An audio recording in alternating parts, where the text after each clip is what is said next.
শুরুতে 20 টাকা করে দিত। এখন আমার প্রতিদিন দৈনিক ইনকাম হচ্ছে 1000 থেকে 1500 টাকা।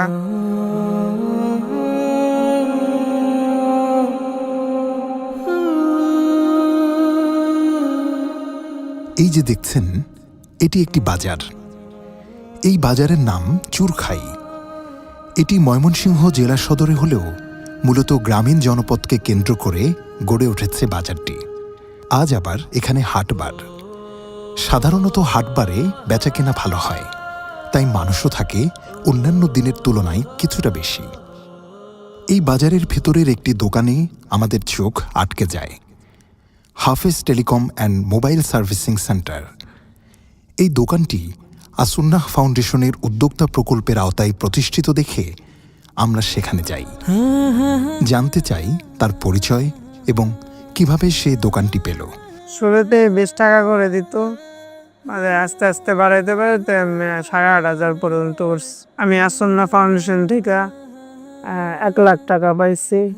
সালামু আলাইকুম, আমি মোহাম্মদ কাউসার আলী। আমি হচ্ছে বুরহানুদ্দিনের প্রস্তাবকারী।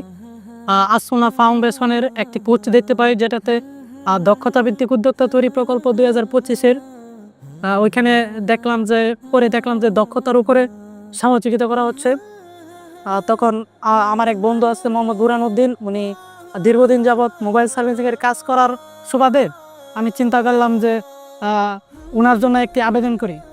এখন আমার প্রতিদিন দৈনিক ইনকাম হচ্ছে 1000 থেকে 1500 টাকা। এমনও হয় কিছুদিন কম হয়, আবার বেশি হয়। তো এভাবে আমার ফ্যামিলি মোটামুটি আলহামদুলিল্লাহ ভালোই চলতেছে। যে আসন্না ফাউন্ডেশনে টাকা দিচ্ছে, তার পরিবর্তে আমি দোকানে মাল তুলছি। দোকানটা সুন্দরভাবে সাজানো হয়েছে এবং তাদের অবদান অনেক। বুরহানুদ্দিন কথা বলায় দুর্বল হলেও কাজে কিন্তু খুবই সবল। আর তাই যে মানুষটি এক সময় দৈনিক 20 টাকা বেতনে অন্যের মোবাইল সার্ভিসিংয়ের দোকানে কাজ করত, আজ সে নিজেই একটি দোকানের মালিক। কাজে খুবই যত্নশীল। এজন্য কাঠমিস্ত্রি বাবার কাজ না থাকলেও কোনো সমস্যা হচ্ছে না। 5 ভাই বোনের পুরো পরিবারের দায়িত্ব এখন সে নিজেই বহন করছে হাসি মুখে।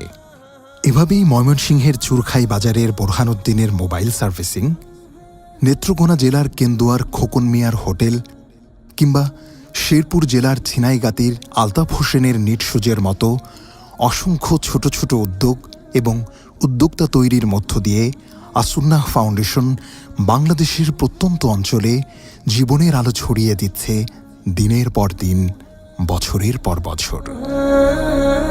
আসুন্নাহ ফাউন্ডেশন, উম্মার স্বার্থে সুন্নাহর সাথে।